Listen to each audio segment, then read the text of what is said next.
Welcome to 2 Hours No Traffic, a New York, Philadelphia sports podcast. We are your hosts. I'm Spen Harris. He's Philly Brandon. And we have a really exciting sort of nugget for the listeners out there, those who have been with us for a while. Brandon and I have never actually met in person. And that changed. Wild. Oh, it's insane. That changed over this past weekend. Brandon came to my apartment in New Jersey. He met Homer. He met my wife, Victoria. We hung out. It was a fun time. I'll let Brandon share some details with you guys.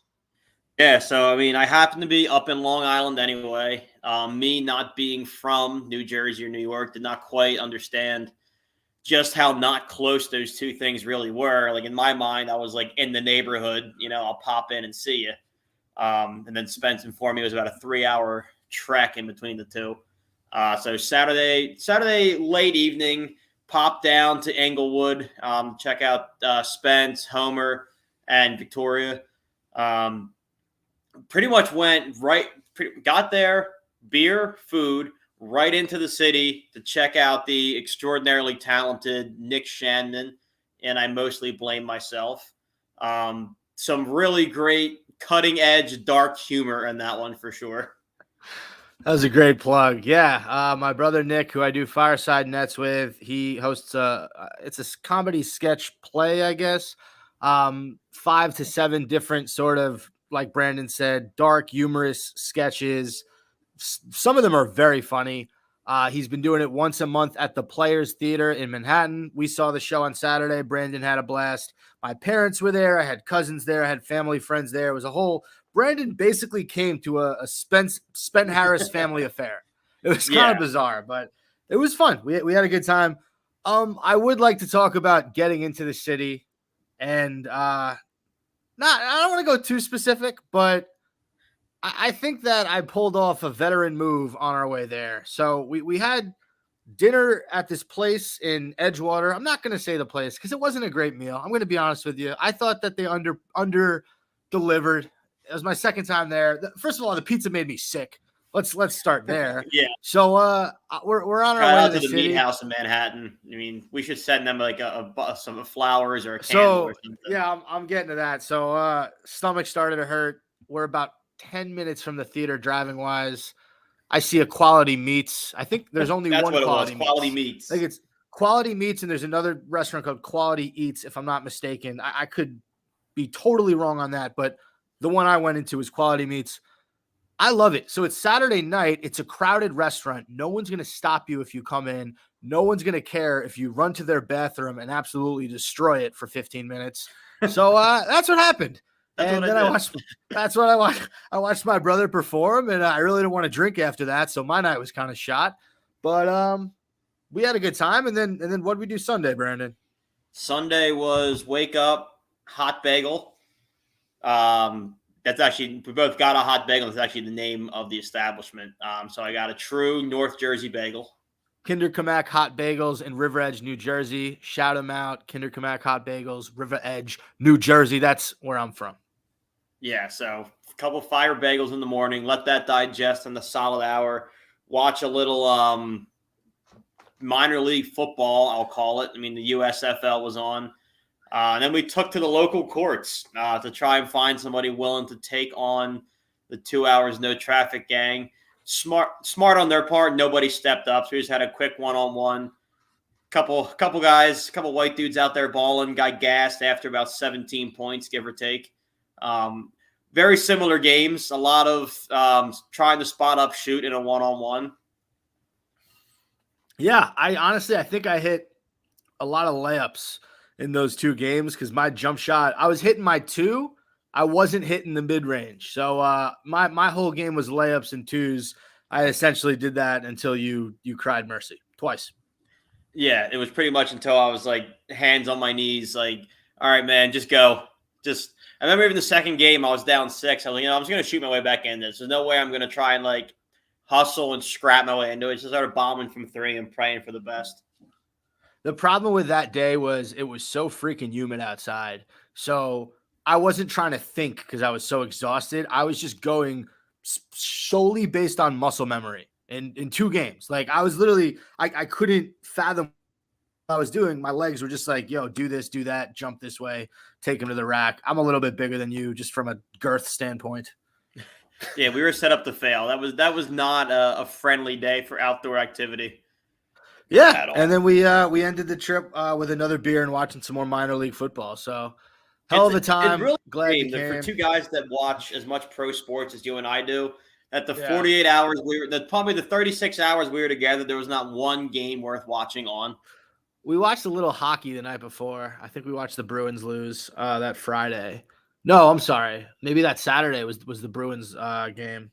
But yeah, I mean, who we saw some former NFL players in that game. Who was it? Do you remember? Oh yeah, it was the running back Bo Bo Scarborough. yeah, the absolute fridge from Alabama.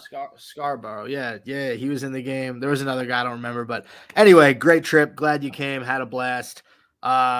Yeah, I just wish my stomach didn't hurt, and I'm sorry, Quality Meats, if you're listening. We'd gladly take a sponsorship from your establishment. Your restrooms were favors after that. I your mean, restroom while was we're extremely here, clean. I don't know. okay, yeah. I mean, let's get a rating. Let's get a would you poop here again? 7 out of 10. All right, Brandon, what are we getting into today? So, a little bit of in my opinion, a little bit of a cheesy move. The city of Philadelphia actually went into law, sat down with Philadelphia mayor, Congress, whatever, and gifted Joel Embiid the most valuable Philadelphian award, which didn't exist prior to this week.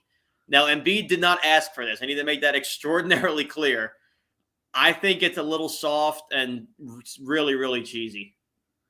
It's kind of like a you tried your hardest award. It is. It's but it feels worse somehow. I'd rather him just not win than get this that Simpsons meme where Bart's holding the cake that says at least you tried. Yes. That's what this feels like. How old is Joel Embiid? I think he's 29. 29 years old? 28 or 29, something like that. Look, I don't want to be like that guy, but if he hasn't won it yet and you guys have to pay James Harden, I don't know. If I'm a Philly fan, obviously he's going to come back. He's going to be himself, but I'm a little bit worried at this point. I mean, you got to figure. So he's 28. I was off by a year. Still, upper 20s. But he didn't play his first really 2.5 seasons. So, I mean, there's not as many miles on those legs as you would think. That's a fair point. I didn't think of it like that. You're absolutely right. So he's almost like a year or two fresher than he really should be. Yeah, so I think he's got – and actually, while we're here, I forgot to bring this up, but they asked him in his exit interview, about the MVP and what that meant to him, and if he didn't win it this year and all that stuff. And he said all the right things. He said, at this point in my career, I did everything he said I needed to do. I played a full season. I put up better numbers than I did last year. He said, I'm just not going to win it, and that's okay. The only thing I care about is winning the title. And then the end of the quote is what I found was interesting. He said, the only thing I care about is winning a title in these last few years. So he's already don't expect Joel Embiid to play after 35. I think he's already doing this whole, I'm going to be great and I'm going to walk off. Can I tell you something? He is so good, but he plays such a physical brand of offensive and defensive basketball. I think he's going to have to change his game a little bit. I think he's going to have to almost play from the perimeter more than he would post up, shoot more threes, do something, because I don't know about – he's different than Giannis. Giannis is a different animal. Joel Embiid has proven to be a little bit injury prone throughout his career, and whenever he comes back, he still bodies dudes, and he eventually gets hurt again. He played through injuries in these playoffs yet again. I don't know. It sounds weird, but I feel like if Joel Embiid played a less physically imposing style of basketball, he will last longer. He would. I mean, he could have a longer career. I don't think – I'm talking I know Joel Embiid. I listen to interviews. But just from the kind of person that, he always says he is, and the way he talks about his family and his kid, he really strikes me as a Calvin Johnson type athlete where Yeesh. I don't like that though. Calvin Johnson hates the fact that he got so hurt in the NFL. Well, that's not. I'm not talking about because of injury. I'm saying Calvin Johnson went out when he was still a number one wide receiver. He didn't wait for the cliff. He just kind of left. I think Embiid is going to try to accomplish what he wants to accomplish, a title. and he might leave when he's 33. I mean, before he's too hurt to go on and keep pushing. And which, I mean, I kind of respect it. He can do no wrong in this town. If he plays until he's 32, 33, and just decides to leave, there will be no ill will or you owe us or any of that stuff. Totally understand that. I get it. I mean, look, he's still a top 2 center in the league. He's still in his prime. I wouldn't worry next year. I'd be slightly concerned for the foreseeable future after like 2 or 3 years. I do want to talk about another Philadelphia 76er, Brandon. I don't know if this was on your docket, but did you hear Danny Green's comments about Pat Bev? I heard, was this something along the lines of like, you're talking like you're that guy, but you're not that guy, or something like that? Or Yeah, he basically like talked about how when Luca played him, he's like, Luca singled you out and he bullied you and he said you're too small. And he's like, you were a cone too. You were. But I love that insult, by the way. I don't know. What do you think of the whole Pat Bev thing? Him going on ESPN and just, I mean, look, he's entertaining. I'll say that. I just, it's a lot of hot takes all around each other, and I don't know if I'm buying it.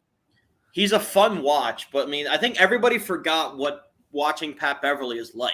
Like, he's fun on First Take. He's hilarious. Like, I get it. He's entertaining, or whatever the hell show he was on. Might have been Fox.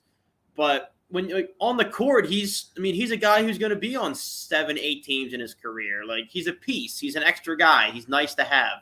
But he's talking like he's the supreme leader of basketball. Like, you're not him. And he's pulling up these like random, like, oh, I'm a top 4 on ball defender stats. It's like, bro, you got someone from ESPN to pull that stat to make you look good. But you talking about the Giannis stat? Was that? Yeah, I think the Giannis stat. It was Giannis was 1, he was 2. So he was like, yeah, I mean, Ben Simmons was 4. Yeah, he was like, I'm 6'1", but it feels like Giannis is guarding you. I was like, that's not what that means. That's not like that was a stat. Like, that was just a stat. I had nothing. Look, I'm not saying he's a bad defender, but like any point guard who's 6'4" or higher or taller is gonna just destroy him. Yeah, like they did. Like, I mean, Luka's a great basketball player. I mean, he's big, he's tough. He's not a prime athlete by any means. Like that people wouldn't say that in general. And he still bullied Pat Bev. Yeah. Shout out to Danny Green. I thought those comments were funny. All right, what do we got next, Brandon? So the last thing we got some Nets talk after this. You're welcome to interject. There was one other Sixers topic I wanted to get through, and it was Matisse Thybulle. He kind of fell out of favor in Philly towards the end. I was a huge fan. I almost bought the jersey. He was the Tyrese Maxey before Tyrese Maxey came on the scene. And this year he didn't progress, couldn't shoot, started taking way too many chances on defense. All that being said, the relationship with the team and the fans is kind of on the rocks. And now the Bulls apparently are calling. The Bulls are obsessed with Thybulle. They want to make a move to go get him. And I think if they're willing to give us anything, anybody who can contribute off the bench scoring wise, I think I'm doing it at this point. So did you hear who the Bulls are contemplating on trading? You hear all that talk about one of their superstars they want to give up? I've heard they're looking to move Levine, right? You think that Daryl Morey, I don't know if you have the picks or anything, but you think you can pull off a trade for Zach LaVine if you throw in Thybulle and whoever? There's no way. We don't have the pick. Yeah. We had to give up all of our picks for the Harden deal. And the only other consolation, that they would accept is Tyrese Maxey, which has got to be a hard no from management. Okay, just wondering. My problem with Matisse Thybulle, he's so offensively limited. He's one of those guys where like his on-ball defense is insane. I think Matisse Thybulle is who Pat Bev thinks he is. Like, in my opinion, that's just, I watch those two guys play and I'm like, yeah, Thybulle is so much better than Beverly. He's taller, he's more physical without all like the after the whistle dirty play antics and shit. Gotta edit that out. Not supposed to curse. Anyway. Yeah, so that's my take on Thybulle. I don't know how if the relationship's sullied right now, like I don't think Philadelphia keeps him just because offensively he's just so little for your team. Yeah, I mean the team is still cool with him. I mean, I think they're obviously expect a little bit more out of him, but I just wonder how he's gonna handle not being like beloved by the fans. Like after 2 seasons, we're gonna start expecting stuff out of him. and he's been kind of coming up short. And once you start hearing your name in trade rumors, I mean, you saw it happen with Tobias. He kind of turned it around, but very few guys survive the Philly trade rumors. Once they turn on you, you're pretty much out the door. Yeah, I'm with you. Has Plus, you anything guys got interesting happened over in Net World? what's going on in Net World? People have been speculating on Sean Marks' comments at his recent press conference where he basically said, like, nothing's guaranteed with Kyrie Irving. They're going to sit down. Like, there's obviously mutual interest on both sides for him to come back. Maybe it's the player option. But, Sean Marks has said certain things in the past about things being signed, sealed, and delivered, and it just not happening. We thought James Harden was going to be here for the rest of his career. That didn't happen. So a lot of people think that this means Kyrie's not going to be a net. I don't think that's what it means. I forgot. Someone made a great point on Twitter. It's totally escaped my mind, but Kyrie's going to be back. He doesn't want to play anywhere but Brooklyn. This is right near where he grew up in West Orange, New Jersey. He loves playing with Kevin Durant. And at the end of the day, Brooklyn Nets fans had his back. They for the majority, they did. Like, obviously, people had issues with the fact that he didn't want to get the vaccine and all, but most people were willing to just forget all about it when he came back. So I do think that he likes where he's at with the Nets. The only thing is, where is management at with Kyrie Irving?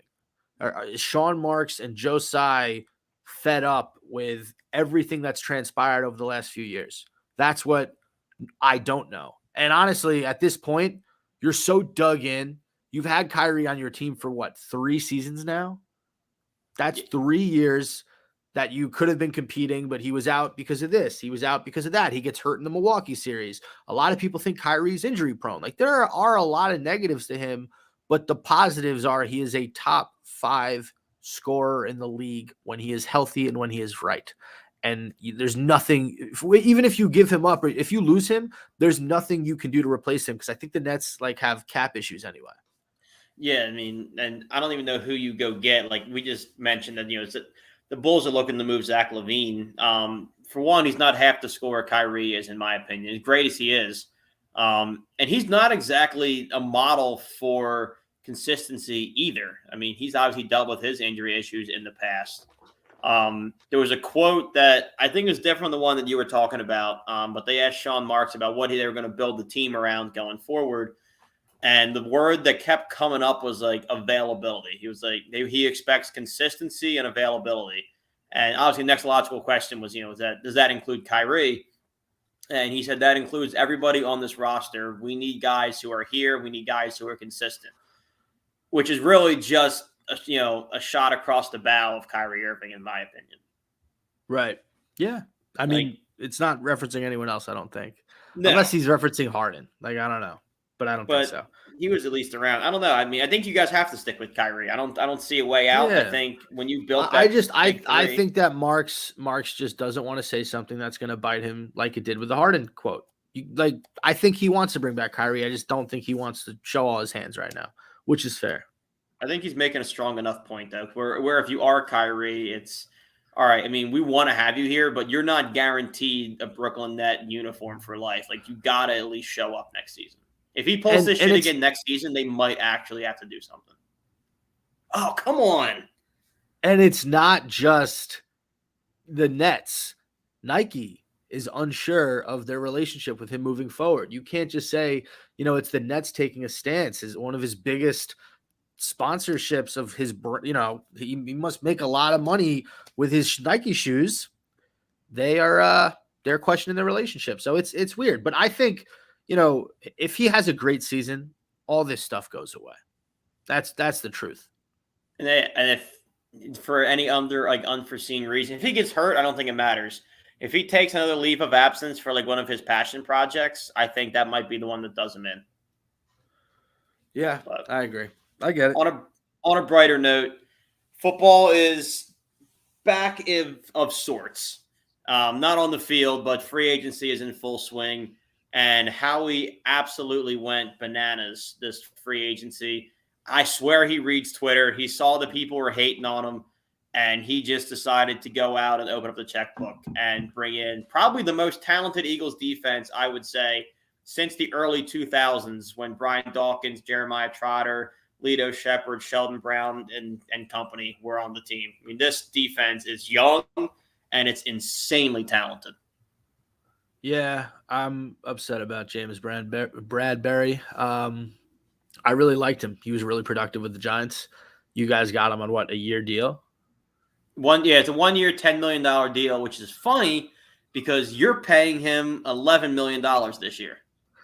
Yeah, that is funny. And you match him up with Darius Slay, and all of a sudden you have one of the best cornerback duos in the league. And the fact that you guys have a pretty freaking solid defensive line, you guys are dangerous right now. I don't like the moves that the Eagles have made because I think that they're good moves and they negatively affect the team I root for, the New York Football Giants. My friend saw Daniel Jones at a Rite Aid the other day. Didn't know what to say to him. Didn't say anything. What do you say to Daniel Jones when you see him somewhere? What are you going to say? Great season last year? You can't say that. You'd be lying to him. There's not a lot to say. Good luck this year. Like, I don't know if you really mean that. So anyway, I just went off on a tangent there, but I am very impressed with what the Eagles have done, and I absolutely hate it. Yeah, I mean, it'll be a fun year in the NFC East. I don't worry about Washington. Carson Wentz will find a way to implode. The Giants are heading in the right direction. I mean, you guys didn't really make too many moves because you have a new coach, which is enough already. I mean, you want some kind of consistency. So it's going to be the Eagles in Dallas again, which is the way the NFC East really should be. It's nice when you guys are talented because we have like 3 storied franchises who are competing, but I don't know. I just think we're too loaded. If Jalen Hurts takes the step forward that people are saying that he's taken, I mean, he and A.J. Brown are working every day. There's a whole ton of videos the arm looks so much better. He can actually push the ball down the field. So I'm ready to be hurt again. I'm expecting an 11-win season. There you have it. That's a solid prediction. Yeah, it's around where I see you guys finishing the season. Do you want to end the podcast talking a little NBA playoffs? Yeah, I mean, obviously, unfortunately, our teams aren't in it, but that doesn't mean we still can't talk about what this podcast is really founded on, which is pretty much basketball. I don't know. Yeah. I don't know what to expect, to be honest with you. I didn't think that Miami was going to be able to turn it around the way that they did. That being the case, I don't know if Boston is able to get past them. So I think that, first of all, yeah, okay, we'll talk about Boston, Miami. So I think that Boston is the better team when they're all healthy.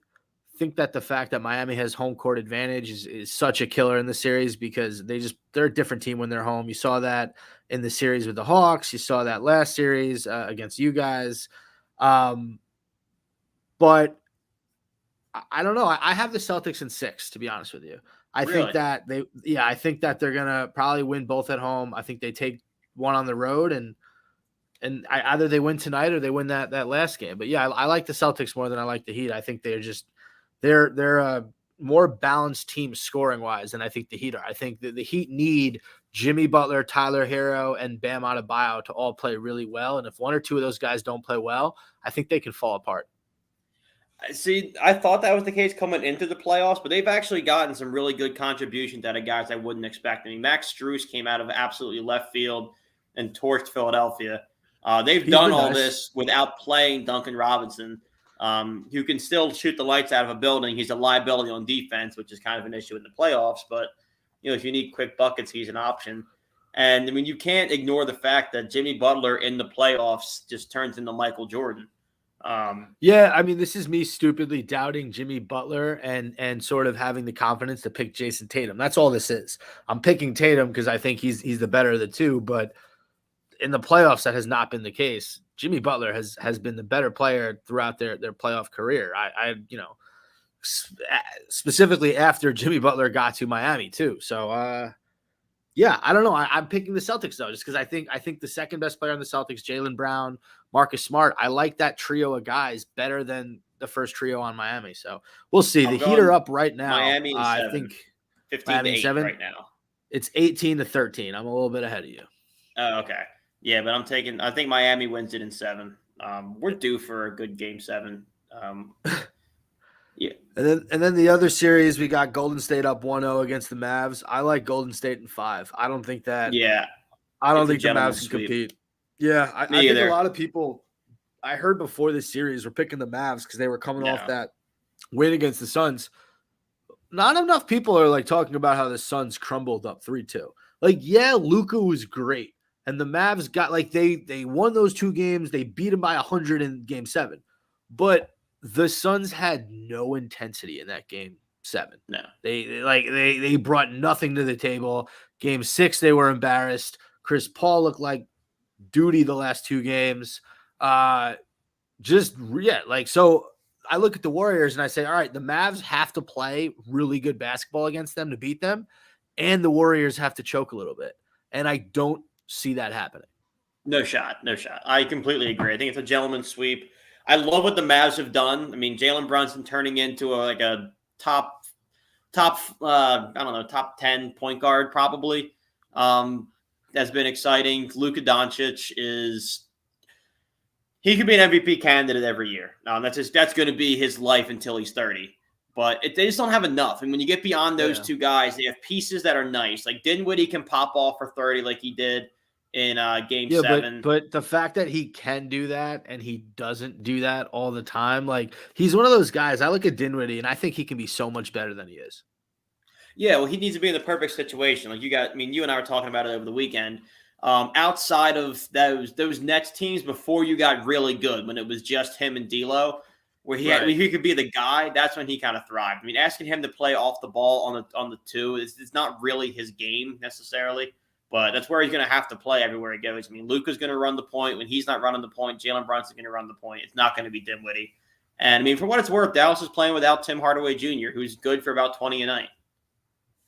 That's a good point. I like Tim Hardaway Jr., although I do like the minutes that Reggie Bullock and Dorian Finney-Smith have been giving them. Those two guys have really had a solid playoff so far.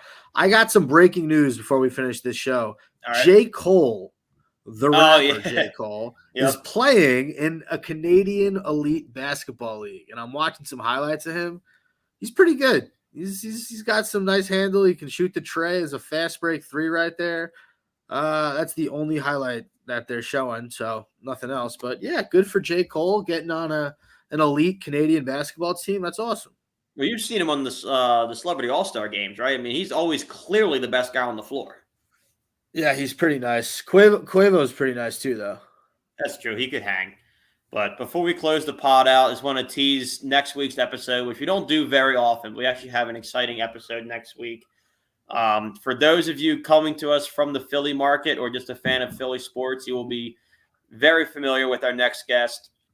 We'll have Kyle Scott on the pod next week. Kyle's the founder of Crossing Broad, one of the premier sports destinations here in Philadelphia. He's going to come on, talk about how he went from a cast like this with, $500 and a dream, which is about $495 more than Spence and I have, but that's beside the point. To a media empire in Philly where he's known from the players to the front office and everything in between. So make sure you pop by next Wednesday, 8:30, live here with Kyle Scott, founder of Crossing Broad. This has been 2 hours, no traffic. Very excited for that interview.